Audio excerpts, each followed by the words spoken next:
वक्त देश की सियासत गरमाई हुई है। आज अमित शाह से मिलेंगे ब्रजभूषण सिंह। इस वक्त की बड़ी खबर, डब्ल्यूएफआई मामले को लेकर आज चर्चा की जा सकती है।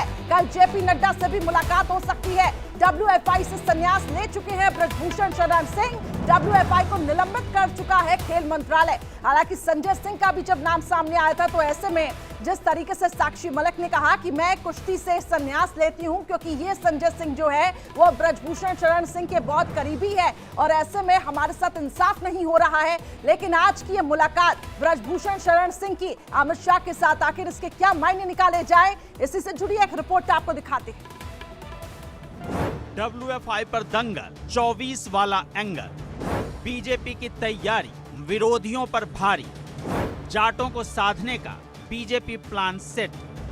चुनावी प्रतियोगिता की सियासी पिच पर आखिरी बॉल में भी छक्का मारने का मादा रखने वाली बीजेपी ने एक बार फिर ऐसा शॉट मारा जिसे पहले तो विपक्ष ने बाउंड्री पर लपक लिया, लेकिन जब नीचे देखा तो पता चला कि खिलाड़ी के पैर बाउंड्री से बाहर है। जी हां, भारतीय कुश्ती महासंघ के अखाड़े में बीजेपी ने कुश्ती संघ के निलंबन वाले अपने फैसले वाले दांव से जहां इंडिया गठबंधन को चारों खाने चित कर दिया, वहीं साथ ही साथ जाट और किसानों को साधते हुए करीब 150 सीटों पर जाट मतदाताओं को भी साध लिया। दरअसल जिस डब्ल्यूएफआई के अध्यक्ष पद पर पूर्व अध्यक्ष और यौन शोषण का आरोप झेल रहे ब्रजभूषण शरण सिंह के करीबी संजय सिंह की जीत हुई थी, उसे सरकार ने निलंबित कर दिया। लेकिन सरकार के इस फैसले का अब सियासी मायने भी निकाला जाने लगा है। इसकी वजह भी है और गुंजाइश भी। कैसे, पहले इसे समझते हैं।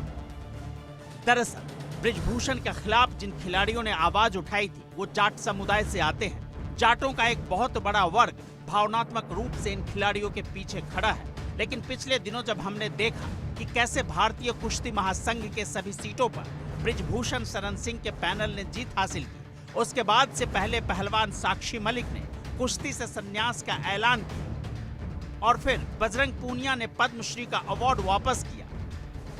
बजरंग और साक्षी के इस फैसले के चंद घंटों के भीतर प्रियंका से खिलाड़ियों की मुलाकात की जो तस्वीरें सामने आई, उससे बीजेपी को यह समझते देर नहीं लगी कि यह मुद्दा कांग्रेस के लिए जाटों को साधने का ब्रह्मास्त्र हो सकता है और उसका नुकसान अगले लोकसभा चुनाव में बीजेपी को हो सकता है। लिहाजा बीजेपी ने कुश्ती संघ को निलंबित कर ऐसा मास्टर स्ट्रोक चला जिसने दिल्ली, हरियाणा, राजस्थान, पंजाब और पश्चिमी यूपी में जाटों को साधने के विपक्ष के प्लान पर पानी फेर दिया। आखिर क्यों अहम है बीजेपी के लिए जाट मतदाता, इसे समझना भी जरूरी है। लेकिन उससे पहले बीजेपी के फैसले के तत्कालिक असर को समझते हैं।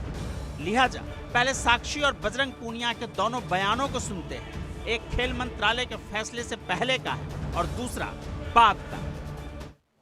तो डब्ल्यूएफआई पर जिस तरीके से अब सरकार का चाबुक चला है, अब यह देखना होगा कि इस पूरे मामले में क्या फैसला आगे निकलता है और कैसे आखिर सियासत